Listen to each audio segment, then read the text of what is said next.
Madam మా vice president మొన్నటి నుంచి చెప్తున్నారు ఈ కార్యక్రమాన్ని ఘనంగా నిర్వహించాలని. సో మాకు కూడా చాలా ఆనందంగా ఉంది. ఇంతమందిని చూస్తూ ఉంది. మహిళా దినోత్సవాన్ని ప్రత్యేక ప్రెస్ క్లబ్ నుంచి సాంప్రదాయంగా కొనసాగిస్తున్నాం. మహిళలు ఇంకా అన్ని రంగాల్లో రాణించాలని చెప్పేసి, ఇంకా ముందుండాలని చెప్పేసి మేము ఎప్పుడో ఈ కార్యక్రమాన్ని చేస్తూనే ఉన్నాం. మా జర్నలిజంలో కూడా చాలామంది మహిళా మనులు ప్రస్తుత రోజుల్లో రాణిస్తున్నారు. చాలా ఆనందకరమైనటువంటి విషయం. అప్పుడు జర్నలిజంలో మహిళలు చాలా తక్కువ మంది ఉండేవారు. నేను 2007-8లో ఈనాడు జర్నలిజం స్కూల్లో సెలెక్ట్ అయినప్పుడు 100 మందిలో అప్పుడు కేవలం 3 మహిళలను తీసుకున్నారు. 97 మంది పురుషులే. సో రాను సంఖ్య కూడా పెరుగుతుంది. మహిళలు కూడా చాలా యాక్టివ్గా జర్నలిజంలో రాణిస్తున్నారు. ఎగ్జాంపుల్ సుమన్ టీవీ రన్ చేస్తున్నారు. ఆమె గతంలో జర్నలిజం చేస్తూ లేదు నాకు తెలియదు, కానీ చాలా ఎక్సలెంట్గా ఆమె ఈ ఫీల్డ్ని క్యాచ్ చేశారు. మొన్న ఏడాది వార్షికోత్సవ సందర్భంగా కూడా మేము వెళ్ళాం. మహిళలు ఇక్కడ రాణిస్తూ ఉంటే చాలా మంచిగా ఉంటుంది. అలాగే ఈ కార్యక్రమానికి ముఖ్య అతిథులుగా వచ్చేసినటువంటి నూతన మేయర్ గారు కుమారాణి గారు, అలాగే మేడం నీరంజన్ రెడ్డి గారు, మా నల్లమగుంట వాస్తవ్యులు బండారి సుజాత మేడం గారు, వైద్యులు మేడం గారు, సౌందర్య మేడం గారు, మేడం జ్యోతి మేడం గారు, రాజేశ్వరి మేడం గారు, అలాగే మేడం అపూర్వ మేడం గారు, ఈ కార్యక్రమానికి ఇచ్చేసినందుకు మీ అందరికీ ప్రెస్ క్లబ్ తరఫున హృదయపూర్వకమైనటువంటి ధన్యవాదాలు, కృతజ్ఞతలు తెలుపుతున్నాము. మహిళా మేము 2 మాటలు మాట్లాడతాం మేడం, ఎక్కువ సమయం కూడా తీసుకోవడం. మహిళా దినోత్సవం అనేది 1914 యూరోప్, ఐరోపా, జర్మనీ దేశాల్లో ఈ మహిళలకు కూడా ప్రాధాన్యత ఇవ్వాలి అని చెప్పేసి మొట్టమొదట ఆ దేశాల్లో మహిళలకు ఒక ప్రాముఖ్యత లభించిందని చెప్పవచ్చు. 1914లో జర్మనీలో తొలిసారిగా మహిళలకు ఓటు హక్కు కల్పించినటువంటి సందర్భం జర్మనీలో నెలకొంది. అప్పటి నుంచి అన్ని దేశాల్లో మహిళలకు ప్రాధాన్యతను ఇస్తూ వచ్చారు. సో రానున్న రోజుల్లో కూడా మహిళలు ఇంకా అన్ని రంగాల్లో రాణించాలి. ఉన్నటువంటి రాజకీయాల్లో కూడా మహిళలు 50% ప్రాతినిధ్యాన్ని వహిస్తున్నారు. అక్కడ కూర్చున్న మేడం మా అక్క గారు మేయర్ గారు కూడా మేయర్ రావడం మాకు ఎంతో ఆనందంగా ఉంది. సో ఇప్పుడు ఇక్కడికి వచ్చినటువంటి వీరేంద్రరెడ్డి మేడం గారు కోర్టుకు వెళ్ళాలంట, సమయం లేదు కాబట్టి ముందుగా మేడం నేను మాట్లాడుతున్నాను.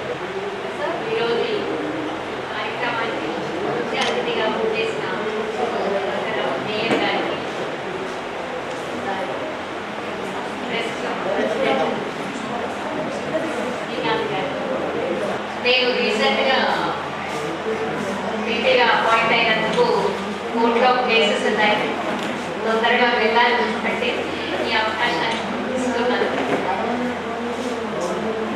మన స్వాతంత్ర సమరయోధులు స్వాతంత్రం రాకముందు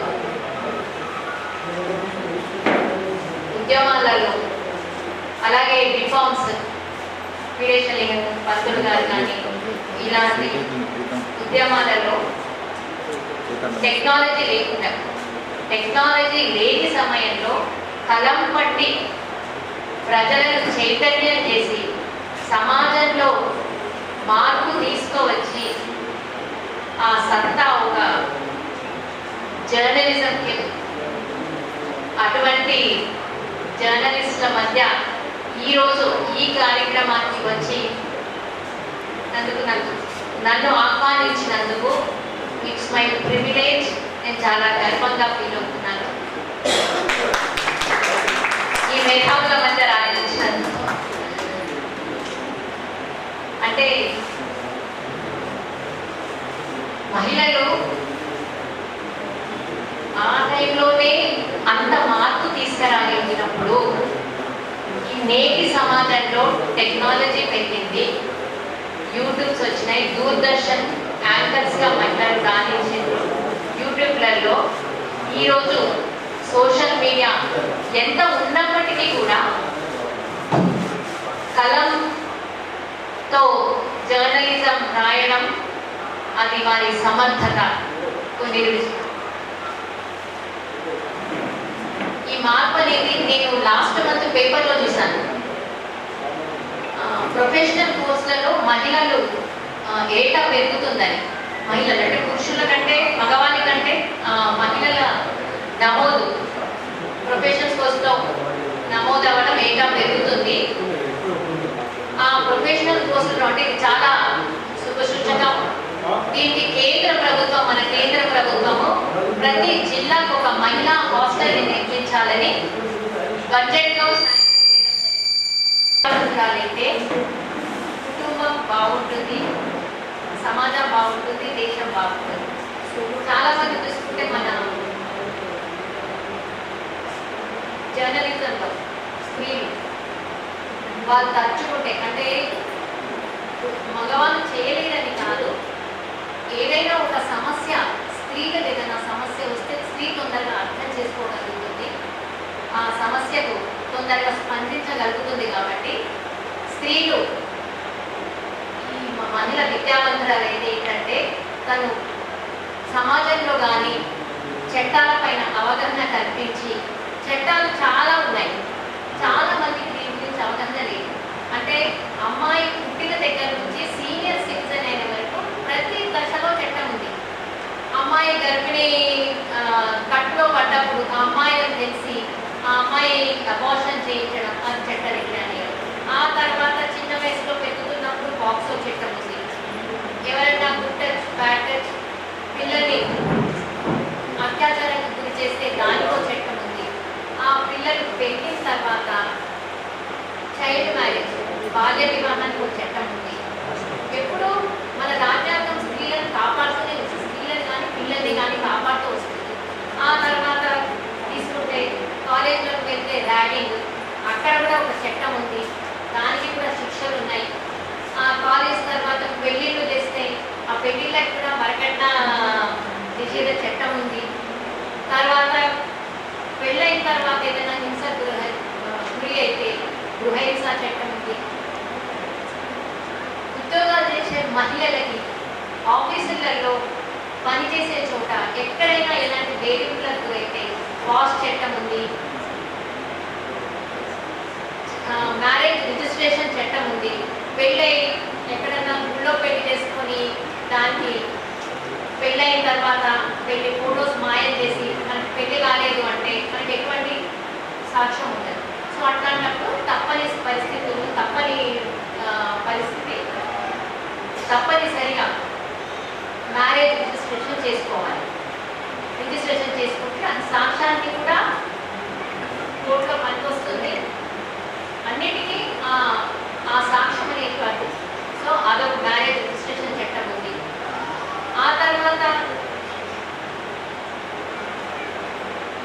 తల్లిదండ్రులు చూడకపోతే, పిల్లలు చూడకపోతే సీనియర్ సిటిజన్ కూడా అది కూడా ఉంది. సో ప్రతి దశలో కూడా మహిళను రాజ్యాంగం మహిళను కాపాడడానికి చాలా చట్టాలు ఇచ్చింది. కానీ చాలా మంది ఇవే కాకుండా హెల్ప్ లైన్స్ ఎన్నో ఉన్నాయి. ఎక్కడ ఎవరిని అప్రోచ్ కావాలి, సఖీ సెంటర్ ఉంది, భరోసా సెంటర్ ఉంది, షీటింగ్స్ ఉన్నాయి, ఇవన్నీ చాలా ఉన్నాయి. చాలా మంది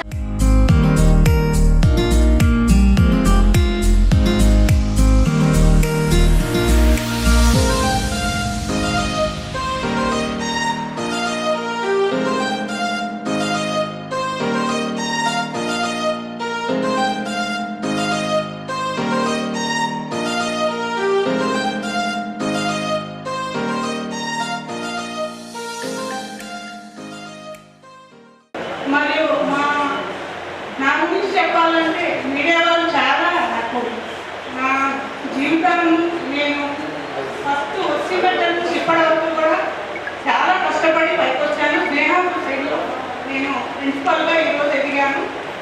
చిన్న వయసు నుంచి చిన్న తరగతి నుంచి నేను పైకి రాగలిగాను. మీడియా వాళ్ళందరికీ కూడా నా నమస్కారాలు. ఎందుకంటే నా స్టోరీ అనేది, నేను ఒక పేరెంట్ని, మా బాబు నిలవలేదు. తన గురించి మదర్స్ డేకి జైపాల్ గారు మా తుజే సలాం అని ఒక స్టోరీ రాశారు. ఆ స్టోరీని చూసి చాలామంది నాకు ఫోన్ చేసి అడిగారు, మేడం బాగుంది, మీరు ఎక్కడ ఉండేది ఎక్కడ అని అందరూ కాల్ చేయడం జరిగింది. అందరికీ కూడా, మీడియా వాళ్ళందరికీ కూడా చాలా ధన్యవాదాలు. ప్రతి ఒక్క విషయంలో కూడా నేను మహిళలకు చెప్పవలసింది ఒకటే, ప్రతి మహిళ కూడా అందరికీ సహకారం అందిస్తూ మనం అన్ని విధాలుగాను కృషి చేస్తే, ద్వేషాన్ని మరిచి మానవత్వంతో నడుచుకుంటే అందరూ కూడా బాగుంటారు. ఇతరులకు సాయం చేయడం అనేది మనం చేస్తూ ఉంటేనే ముందుకు సాగుతాము. ఈ అవకాశం ఇచ్చిన ప్రజలందరికీ ధన్యవాదాలు. నేను స్నేహ సొసైటీ ప్రిన్సిపల్గా పనిచేస్తున్నాను. ఇక్కడ ప్రెసిడెంట్ వాళ్ళు నాకు ఈ అవకాశం ఇచ్చిన దానికి ఫస్ట్ వాళ్ళకి ధన్యవాదాలు. మరియు ఇక్కడ వచ్చేసిన మన మేయర్ గారు, డాక్టర్ సుజాత గారు, మేడం సిపిఓ సౌందర్య గారు, ఇక్కడ ఉన్న ప్రెస్ పర్సన్స్ అదర్స్, మా కొలీగ్ రాజేశ్వరి గారు, మరియు ఇక్కడ ఉన్న మహిళలు అందరికీనో ఈ ఉమెన్స్ డే శుభాకాంక్షలు. ఇందాక అందరూ చెప్పారు కదా, చట్టాల గురించి చెప్పారు, అన్నీ చెప్పారు. అయినప్పుడు కూడా మీ మహిళలు ఎంత కష్టపడుతున్నారు ఇది మీకే తెలుసు. పొద్దు నుంచి రాత్రి వరకు. ఎందుకంటే ఇందాక మేడం చెప్తా ఉన్నారు, ప్రెస్లో నిజంగాను ఏ వృత్తిలో అయినా కష్టం ఉంటుంది. అయినప్పుడు కూడా ప్రెస్లో రిస్క్ ఎక్కువ, రిస్క్ ఫ్యాక్టర్. ఏంటంటే ప్రతి ఒక్కరికి ఒకరు ఏ క్వశ్చన్ వేసినా కూడా మీరు కరెక్ట్ అయిన సమాధానం వాళ్ళకి ఇవ్వాలి. నెగిటివ్ ఉన్నా you have to reply, positive ఉన్నా మీరు వాళ్ళకి రిప్లై చేయాల్సింది. So this is the thing. మీరు ఎక్కడైతే ఎక్కువగా స్ట్రెస్ ఫీల్ అవుతున్నారు, బట్ మీరు ఈ జాబ్ని సెలెక్ట్ చేశారు, so you are doing it. దాంట్లో రిస్క్ ఫ్యాక్టర్ ఉంటుందనే నేను స్పెషల్ ఎడ్యుకేటర్గా చేస్తున్నాను, నేను డిజేబుల్తో చేస్తున్నాను, దాంట్లో రిస్క్ ఫ్యాక్టర్ ఉంది. సో ఎవ్రీథింగ్ మనము ఎప్పుడైతే రిస్క్ అనుకుంటున్నామో రిస్క్ ఉంటుంది. You take of that risk. Risk is what negative కదా, దానికి అవార్డ్ అనేది మనకి పాజిటివ్. Take that always. ప్రతి ఉమెన్ మనం ఎంత పని చేస్తున్నాం మనకి కాదు ఇక్కడ, మనము సొసైటీకి ఎంత ఇస్తాం అనేసి ముఖ్యం ఇక్కడ. బికాస్ ఉమెన్ని అలా చేశాడు దేవుడు. పేషెన్స్ అనేది ఒక ఉమెన్కి ఉంది కాబట్టి అన్ని బాధ్యతలు అనేది ఇచ్చుకుంటూ వెళ్ళారు. సో మనం అందరం దేవుడు అనే ఒకడు ఉన్నాడు కదా, అతనికి ఇన్స్ట్రక్షన్ ప్రకారం మనం పనిచేస్తున్నాం. మన తల రాగానే ఆవిడ రాసిపడింది, అదే డ్యూటీగా మనం చేసినప్పటికీ దేంట్లో అయినా రిస్క్ ప్రతి దాంట్లో ఉందండి. Take that risk positive. ఆ పాజిటివ్ని మేము స్ట్రెంగ్ చేయాలి. Every woman has got strength. ఫైటింగ్కి స్ట్రెంగ్త్ లేకపోయినా కూడా థింకింగ్కి ఇంటెలిజెన్స్ కూడా ఎక్కువ ఉమెన్కి ఉంది. So think positive and you work for that పాజిటివ్నెస్. ప్రతి ఒక్కరికి మన సక్సెస్ అనేది ఉంటుంది కదా. ఎవ్రీబడి ఆల్ దోస్ మనం అందరం ఇక్కడ ఉన్నాం, సక్సెస్ ఉంది. నా గురించి ఒకవేళ నేను చెప్పాలనుకుంటే, నాకు తెలుగు రాదండి. ఐఎమ్ బేసిక్లీ ఫ్రమ్ మహారాష్ట్ర నుంచి 1995లో ఇక్కడికి వచ్చిన తర్వాత I had to learn Telugu. నేను తెలుగు నేర్చుకోవాల్సి వచ్చింది. తెలుగులో ఒక ముక్క రాదు. ఫస్ట్ ఎవరో ఒక ముక్క అంటేనే అది బూతులో ఉంటుంది. మాకు మహారాష్ట్రలో ఇక్కడ మర్యాద ఉంటుందేనో, మాకు మహారాష్ట్రలో బూతులు ఉంది. So I just took it, నేను నేర్చేసాను లిటరలీగా. So that was my first moment. ఎప్పుడైతే నేను ఎంప్లాయ్మెంట్ ఉన్నాను, that was the first thing what I had to face. రాను చిన్నపిల్లలతో మింగిల్ అయ్యి టీవీ ఎక్కువ చూసుకుంటే తెలుగు నేర్చుకున్నాను. ఇప్పుడు ఎక్కడికైనా నాకు అంటారు ఇప్పటికి కూడా, నువ్వు తెలుగులో మాట్లాడు, యూ టాక్ ఇన్ ఇంగ్లీష్ అంటారు. You know English, fluent to speak in English. అవసరం అర్థమైన పర్లేదు, అర్థం కాకపోయినా బట్ లేదు, అర్థం అవ్వాలనే నాకు. నేను చెప్పే 2 మొక్కలైనా సరే ప్రతి ఒక్కరికి అది వాడికి వెళ్ళాలి. ఇక్కడ ఎంతోమంది ప్రెస్ వాళ్ళు ఉన్నారు. మాకు ప్రెస్ వాళ్ళు, మేము స్నేహ సొసైటీలో పనిచేస్తున్నాం కాబట్టి మేము డిజేబుల్డ్ ఎంత చేసాం. ప్రెస్ మీడియాలో, electronic media are press media అందరికీ ధన్యవాదాలు. ఎందుకంటే ప్రెస్ లేకపోతేనో ఒకరికి ఒకరు చెప్పుకునే వాళ్ళు లేదు. Press is the basic thing what influences everybody.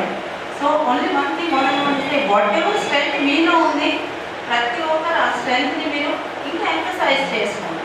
Try to strengthen that strength it self. ఎవరు మనకి అవసరం పడరు దాదాపు వెన్ యూఆర్ వర్కింగ్.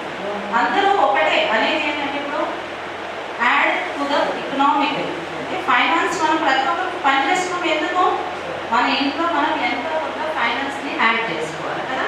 మన వృత్తి మనం అనుకుంటున్నాం 50% అనుకున్నారు ఉమెన్కి, అంతా అనడానికి సమ్వేర్ ఫైనాన్సెస్ ఇంక్లూడెడ్ కదా. ఫైనాన్స్ అయితే ఒక ఫ్యామిలీ నడవదు కదా. అప్పుడు only one thing what the women has to ask is we're adding to the finance of the family but give us respect. Respect అనేది ప్రతి ఒక్కరు ఇస్తేనే మీరు work you fight for that. Empowerment అనేది మనకు ఉంది ఇప్పుడు, కానీ మన రెస్పెక్ట్ కోసం వీఆర్ నాట్ ఫైటింగ్. ఎవరు ఏదన్నా మనం పట్టించుకోవట్లేదు, but that respect is a must. Do all the works which is respectful. Bring respect to the society, bring respect to your family. Don't forget family. ఎందుకంటే ఫ్యామిలీ అనేది basic route. ఎక్కడైతే మనం అందరం ఉంటాం, మనం హ్యాపీ ఉంటాం, మన ఫ్యామిలీ కూడా హ్యాపీ ఉండాలి, మన పిల్లలు హ్యాపీ ఉండాలి. ప్రతి ఒక్క ఆడపిల్లల్ని మనము ఎడ్యుకేట్ చేయాలి.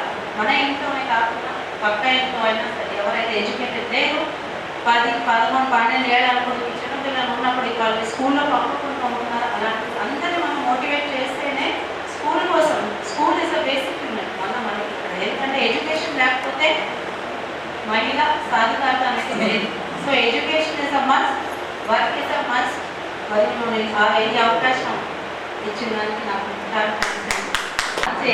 అంతర్జాతీయ మహిళా దినోత్సవం అంటే కనీసం ఒక్కరోజైనా మహిళల్ని గౌరవించాలి అని అంతర్జాతీయ మహిళా దినోత్సవం కోసం కూడా పోరాటం చేయాల్సిన అవసరం వచ్చింది. కాబట్టి ఈరోజు అంతర్జాతీయ మహిళా దినోత్సవం జరుపుకుంటున్నాం.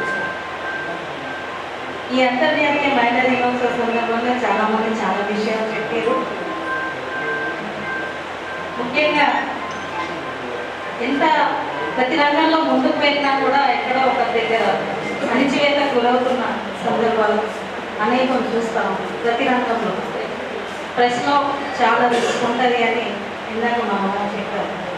ప్రతి పనిలో కూడా రిస్క్ లేని పని అంటే ఇది ఉంటుంది. దాన్ని ఫేస్ చేస్తూ ముందుకు వెళ్ళడమే మన పని.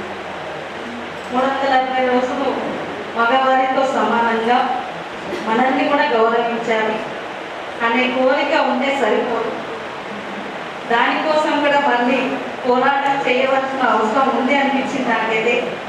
ఎందుకంటే ఒకరోజు సన్మానాలు సత్కారాలు చేస్తే గౌరవించినట్టు కాదు అనేది నా ఉద్దేశం. ఎందుకంటే ఏ పని చేసినా ఎక్కడ వెళ్ళినా మహిళలకంటూ ప్రత్యేకమైన స్థానం ఉండాలి. ప్రత్యేకంగా మనం కొంతమ కోరికలు కోరట్లేదు, గౌరవించమని చెప్తున్నాం ప్రతి ఒక్కరి దగ్గర. ప్రతి పనిలో చేస్తున్నాం కాబట్టి వారి కోసం మనం ఉదాహరణకు కొన్ని ఒకే పని ఇద్దరు చేస్తున్నప్పుడు వ్యత్యాసం చూపిస్తుంటారు మన వాళ్ళు కాదు, సమాజంలో చూపిస్తుంది మన వాళ్ళని.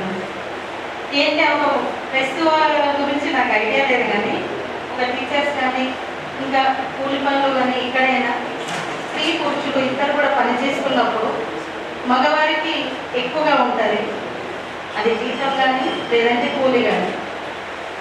మరి ప్రెస్లో ఎక్కువలో తెలియదు కాబట్టి ఇది ఈ తేడాలు ఉండదు అని కోరుకుంటున్నాం మేమైతే ఎక్కువ మైనస్ అండి. ఎందుకు అంటే చేసే పని ఒకటే, మీరు ఎన్ని గంటలు చేస్తారో మహిళలు కూడా అన్ని గంటలు చేస్తారో, అప్పుడు వ్యత్యాసం ఎందుకని అడుగుతాం. ఇక్కడ ప్రెస్ వాళ్ళని కాదు ప్రతి ఒక్కరిని కూడా మహిళా సంఘంగా మేము ప్రశ్నించేది అదే. ఎక్కడ పోయినా ఎక్కువ అనేక చట్టాలు ఉన్నాయి మీకు, ప్రతి ఒక్క దాంట్లో మిమ్మల్ని గౌరవిస్తారు, అయినా మీకు సరిపోరంటారు అని చెప్పి చాలా మంది క్వశ్చన్స్ వేసుకుంటారు. ఇంపార్టెంట్ వర్క్స్ ఉన్నాయి. మన మేయర్ మేడం కూడా త్వరగా పోయించేద్దాం.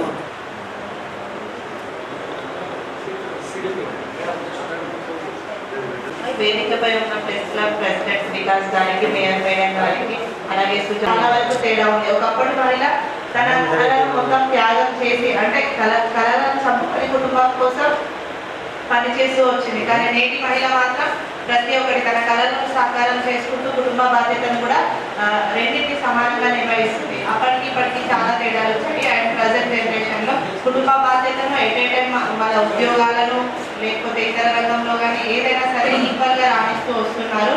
మనకందరికీ అంటే మనమంతా ఇదంతా చేస్తున్నాము. బట్ అయినప్పటికీ చాలా ఇన్సిడెంట్స్ మన చుట్టూ ఉన్న సమాజంలో జరుగుతున్నాయి.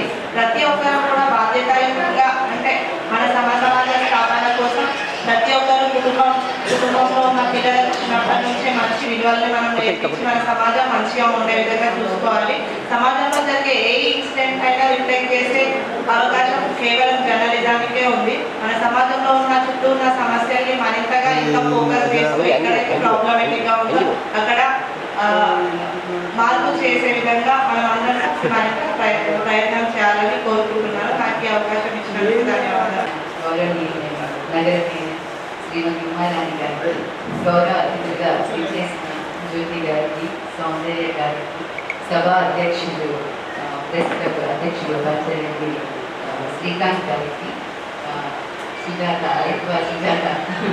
నా ఫ్రెండ్ యాక్చువల్గా మీ అందరికీ ఇక్కడికి విచ్చేసిన పార్టీయ వ్యక్తులకి అందరికీ కూడా నా హృదయపూర్వక నమస్కారాలు. ముఖ్యంగా ఈ అంతర్జాతీయ మహిళా దినోత్సవాన్ని నన్ను ఇన్వైట్ చేసిన వైరి సంగీతానికి, మరి సుభాష్ని అధ్యక్షుడు పంచారెడ్డి శ్రీకాంత్ గారికి నేను ధన్యవాదాలు తెలుపుతున్నాను. ఇప్పటిదాకా అందరూ ఆల్రెడీ మాట్లాడేసారు, చట్టాల గురించి మాట్లాడారు, ఎడ్యుకేషన్ ఇంపార్టెన్స్ గురించి మాట్లాడారు. సో కాబట్టి మహిళ అనేది ఒక వ్యక్తి మాత్రమే కాదు, ఆమె కుటుంబానికి ఒక బలం, ఒక సమాజానికి ఒక ప్రేరణని మనం చెప్పుకోవాలి. ముఖ్యంగా ఇప్పుడైతే మనం అంటే ఎంతో డెవలప్ అయితే ఖచ్చితంగా అయినాము.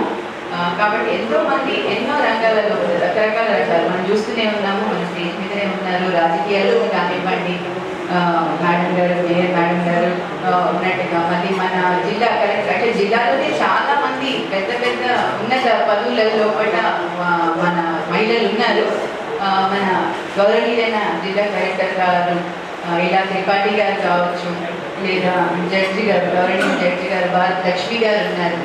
మా మెడికల్ ఫీల్డ్లోనే అత్యున్నతమైన పదవిలో ఉన్న డిఎంహెచ్ఓ కూడా ఒక మహిళని, తను డాక్టర్ రాజశ్రీ గారు ఉన్నారు.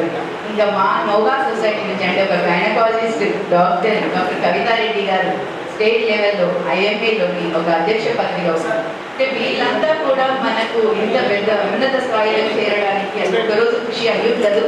ఖచ్చితంగా వాళ్ళ పట్టుదల, వాళ్ళ శ్రమ, దాని వెనకాల హార్డ్ వర్క్ ప్లస్ ధైర్యం అనేది వచ్చే ప్రతి ప్రాబ్లమ్స్కి వాళ్ళు సాల్వ్ చేసుకుంటేనే ఈ స్టేజ్ దాకా వచ్చుంటారు. ఇట్లాంటి మహిళలందరూ కూడా మనకు ఒక స్ఫూర్తి, ఒక ప్రేరణ కావాలనేది నేను కోరుకుంటున్నాను. అలా తీర్చిదిద్దడానికి ఇందాక అందరు చెప్పినట్టు మన అమ్మాయిలు కూడా ఆ పొజిషన్స్లో అంత పొజిషన్లో కూడా ఖచ్చితంగా education is the best power. మన చేతిలో ఉన్న ఒక ఆయుధం మాత్రం ఎడ్యుకేషన్ అని చెప్పొచ్చు. ఎడ్యుకేషన్ తోటి అంటే ఓకే ఏదో డిగ్రీ తీసుకున్నామా చేసినామా అని కాకుండా దానివల్ల మనం సమాజం జరుగుతున్న అవగాహన ఉంచుకోవాలి, అపనమ్మకాన్ని మూఢనమ్మకాన్ని వదిలేయాలి, మన కుటుంబాన్ని బాధ్యతగా చూసుకోవాలి. ఇట్లాంటి జ్ఞానాన్ని విద్యని పెంపొందించుకోవాల్సిన అవసరం ఎంతో ఉంటుంది. దీనికి తల్లిదండ్రులే, ముఖ్యంగా తల్లిదండ్రులే ఆ విద్యని విద్యని అందించాల్సిన అవసరం కూడా వాళ్ళకే ఉంది. ఫ్యామిలీలో కానివ్వండి, ఒక సమాజంలో కానివ్వండి, వాళ్ళ ఒపీనియన్స్ని ఖచ్చితంగా ఇలాంటి చెప్పడం అయితే కరెక్ట్ కాదు. మనం వాళ్ళనున్న సమాజంలో ధైర్యంగా ప్రాబ్లమ్స్ని ఎదుర్కోవడం అనేది ముఖ్యం. ఇక యాజ్ ఏ డాక్టర్ కాబట్టి నాకు ఇవన్నీ జరగాలంటే ఖచ్చితంగా మహిళలు ఆరోగ్యంగా ఉండాలి. ఇంట్లో ఇందాక చెప్పినట్టు ఇంట్లో పనులు చేస్తారు, బయట పనులు చేస్తారు, ఇవన్నీ చేస్తారు, కానీ ఆరోగ్యం వచ్చేసరికి పట్టించుకోవడం లేదు. కాబట్టి మెయిన్గా ఇప్పుడు ఇంతగానం ఎన్ని అవగాహన సదస్సులు, ఎన్ని పేపర్ల న్యూస్లు, మీడియాలు ఇంతగానం జరుగుతున్నాయి గవర్నమెంట్, బట్ స్టిల్ మనం ఇంకా చిన్న చిన్న ప్రాబ్లమ్స్ అంటే రక్తహీనత ఇట్లాంటి మేజర్ ప్రాబ్లమ్స్ ఏమైనా ఇంకా ప్రతి ఒక్కరిలో కూడా ఆల్మోస్ట్ ఇద్దరిలో ఒకరికి మనం రక్తహీనత అట్లాంటి ఏంటంటే అవగాహన లోపం ఉండడం బేసిక్గా. సో పౌష్టిక ఆహారం తీసుకోకపోవడం ఇట్లాంటివి ఇంకా మనం చూస్తున్న వాళ్ళం. ఇప్పటికీ కూడా ఎన్ని స్క్రీనింగ్ టెస్టులు ఇవన్నీ జరిగినా కూడా ఇంకా మహిళల్లో క్యాన్సర్స్ ఇవన్నీ చూస్తున్నాం. సో ఈ వేదికని దీన్ని తీసుకొని చెప్తుంది ఏంటంటే గవర్నమెంట్ ఒక మంచి ప్రోగ్రామ్ స్టార్ట్ చేసింది, హెచ్పివి వ్యాక్సినేషన్ అనేది. సో ఖచ్చితంగా మనం మన పిల్లలకి చెప్పినట్టు విద్యతో పాటు ఆరోగ్యాన్ని కూడా ఇవ్వాల్సిన బాధ్యత మనది. సో ఖచ్చితంగా ప్రతి అమ్మాయికి, ఇంట్లో ఉన్న అమ్మాయికి లెస్ దెన్ 14 years లోపట్టే ఎప్పుడైనా తీసుకోవచ్చు, కానీ 14 yearsకి బిఫోరే మనం ఈ హెచ్పివి టీకా ఇప్పుడు గవర్నమెంట్ హాస్పిటల్స్లో లభిస్తుంది. కాబట్టి ఖచ్చితంగా మనం ప్రతి అమ్మాయికి ఇప్పించాల్సిన అవసరం ఉన్నది. సో జర్నలిస్ట్ మిత్రులు ఇప్పటిదాకా ఎన్నో వాటి గురించి మీరు రాసే ఉంటారు. ఇట్లాంటి ఆరోగ్యపరమైన అవగాహన కూడా తీసుకురావాల్సిన అవసరం ఎంతో ఉంది. మా భయం ఏంటంటే మేడం ఫ్యూచర్లో మేము వెనక్కి వెళ్ళి మళ్ళీ మొత్తం మహిళలే కూరగాయల ఉత్తరాణి గారు అక్క సామాన్య కుటుంబం నుంచే వచ్చినా కానీ అక్క మా జనరేషన్ సపోర్ట్ మీకు ఎప్పుడు ఉంటుంది, మీరు ఇంకా ధైర్యంగా ఉండండి, మీకు మేము ఎప్పుడు వెన్నట్టే ఉంటాం. మన ముందరున్న జర్నలిస్ట్ సోదరి మనందరికీ నా హృదయపూర్వక నమస్కారం. ముందుగా మహిళా సోదరి మనందరికీ అంతర్జాతీయ మహిళా దినోత్సవ శుభాకాంక్షలు తెలియజేస్తున్నాను. మహిళ సమాజంలో ముఖ్య పాత్ర వహిస్తుంది. ఈ జర్నలిజంలో ఉన్న కష్టాలు ఏంటో నాకు తెలుసు. ఎందుకంటే మా నాన్న కూడా చిన్న ఉన్నప్పుడు జర్నలిస్టే. వాళ్ళ సాధక బాధలన్నీ నాకు తెలుసు. నేను చిన్నగా ఉన్నప్పుడే మన శ్రీకాంత్ గారు చెప్తుంటే నాకు కూడా నిజంగా కళ్ళలో నీళ్ళు తిరిగి మెడల పుస్తకాల కాడ ముక్కలు పేపరు నడుపుతున్నదంటే నాకు చాలా బాధ అనిపించింది. ఎందుకంటే అవన్నీ మేము కూడా ఫేస్ చేసినాం. మా నాన్న చిన్నగా ఉన్నప్పుడే జాతిరత్నం అనే పేపర్ పెట్టడం జరిగింది. కానీ దాంట్లో సక్సెస్ కాలేకపోయింది. ఎందుకంటే ఏదైనా డబ్బుతో పని, ఎవరికైనా వీళ్ళైనా ఎవరికి ఏ బిజినెస్ అయినా డబ్బుతో, ఇది కూడా ఒక వ్యాపారం లాగా అయిపోయింది. ఇది కూడా ప్రెస్ నడవాలన్నా పేపర్ నడవాలన్నా డబ్బే అవసరం. అందుకే నేను అనుకుంటున్నాను, నేను చిన్న ఉన్నప్పుడే ఉన్నాయేమో ఈ బాధలు అనుకున్నా, కానీ ఇప్పుడు ఆ బాధలనే మన శ్రీకాంత్ చెప్పడం జరిగింది. ప్రభుత్వం తరఫున మీకు వచ్చే అన్ని అందాలు నేను మనస్ఫూర్తిగా కోరుకుంటున్నాను.